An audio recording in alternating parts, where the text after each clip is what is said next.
Saya pernah ngobrol dengan seorang teman yang berprofesi sebagai dokter. Dia bercerita betapa deg-degnya para tenaga medis yang sekarang bekerja di rumah sakit. Mereka semua dalam kondisi tertekan, cemas, dan stres. Kenapa? Karena pasien-pasiennya, baik yang positif COVID-19 maupun PDP, jumlahnya semakin banyak dari hari ke hari. Dan mereka ada kewajiban merawat orang-orang yang jumlahnya seambrol itu di rumah sakit. Yang mana, sebelumnya pihak rumah sakit tentu tidak mengira akan ada wabah pandemi seluas ini di 2020. Sehingga peralatan perlindungan diri pun kurang, hazmat kurang, gloves kurang, surgical mask kurang, shoe cover apalagi. Googles juga kurang banget. Makanya ada yang cerita, katanya untuk menghemat hazmat yang sekali pakai itu, ada dokter yang memakainya selama 9 jam. Nggak boleh dilepas, karena sekali dilepas, harus dibuang dan diganti dengan yang baru, yang steril. Sedangkan stok sangat terbatas.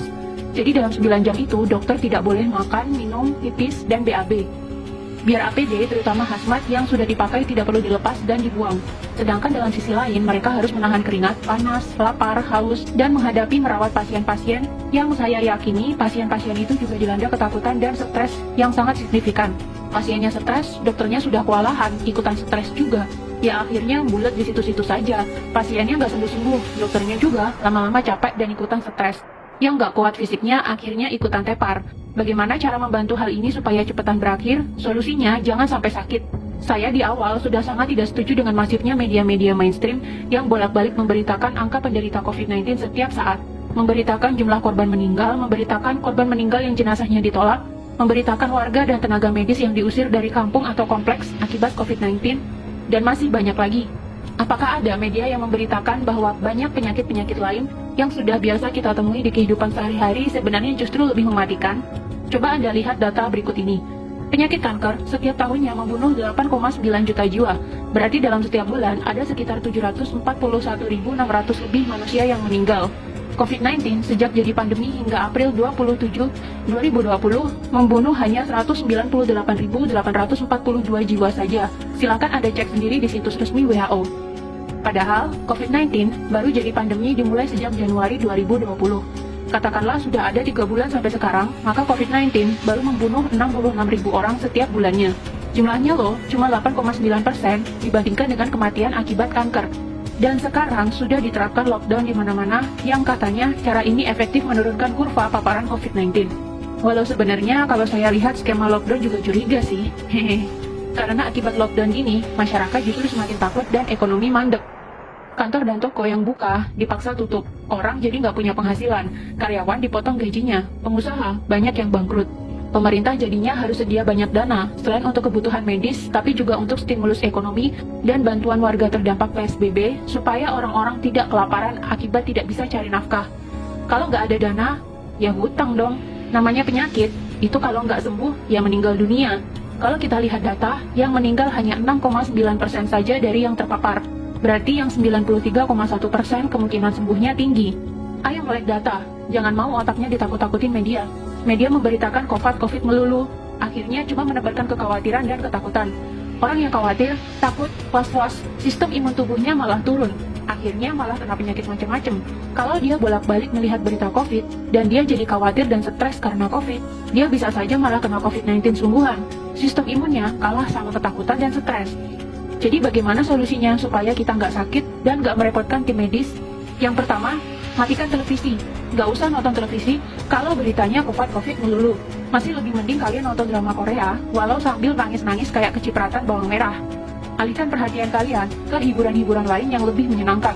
Nonton video-video satisfying di YouTube kek, nonton Panji Petualang kek, atau menghalurian nonton travel vlog di YouTube buat obat piknik kek. Yang kedua, selalu berpikirlah untuk happy. Happy is the key. Harus bahagia. Berkomunikasilah dengan orang-orang yang positif. Tontonlah acara humor, bermainlah dengan kucing kesayangan, bermainlah dengan anak kalian yang masih unyu-unyu, pacaranlah dengan istri, romantis-romantisan sama istri bisa bikin hormon kebahagiaan naik loh. Sistem imun juga ikutan naik. Yang ketiga, berpikirlah bahwa kalian selalu sehat. Jangan izinkan pikiran takut sakit sedetik pun mampir di otak. Ganti doa kalian yang semula, ya Allah, jauhkan kami dari wabah ini, dengan ya Allah, sehatkanlah fisik dan mental kami, supaya kami selalu happy dan bugar. Ingat ya, kata-kata yang sering keluar dari mulut, walaupun doa sekalipun, bisa masuk pikiran bawah sadar. Walaupun ada kata tidak atau jangan di depannya, tetap itu adalah kata-kata negatif. Kata-kata negatif ya negatif. masuk ke otaknya jadi negatif. Jadinya tubuh dan lingkungannya meresponnya juga negatif. Misalkan kalian doa, "Ya Allah, jangan ada virus di rumah saya." Malah virusnya datang beneran. Beda dengan, "Ya Allah, tolong jaga rumah ini tetap bersih, sehat, dan nyaman untuk saya tinggali bareng keluarga." Maka rumah kamu akan jadi demikian. Selalu ucapkan kata-kata positif dan buang kata-kata negatif. Keempat, rutilah olahraga. Olahraga dapat memproduksi hormon kebahagiaan dan memperbaiki metabolisme tubuh. Jiwa yang happy dan metabolisme tubuh yang baik akan menghasilkan imun tubuh yang kuat.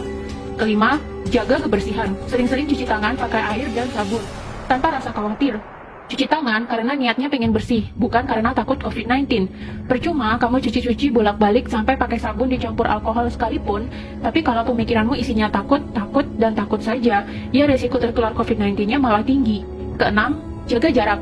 Kita mungkin kuat atau kebal, tapi orang lain belum tentu. Mari hargai mereka dengan tidak dekat-dekat dan selalu pakai masker ke mana-mana, terutama jika berhadapan dengan orang lain. Intinya adalah bahagia, happy, sehat, pikiran tenang, dibawa slow aja. Jangan sampai kamu masuk ke rumah sakit. Sekalinya kamu masuk rumah sakit, maka kamu akan bertambah stres, karena di sana isinya juga pasien-pasien yang lebih banyak stresnya ketimbang sakitnya. Nggak usah terlalu perhatiin media.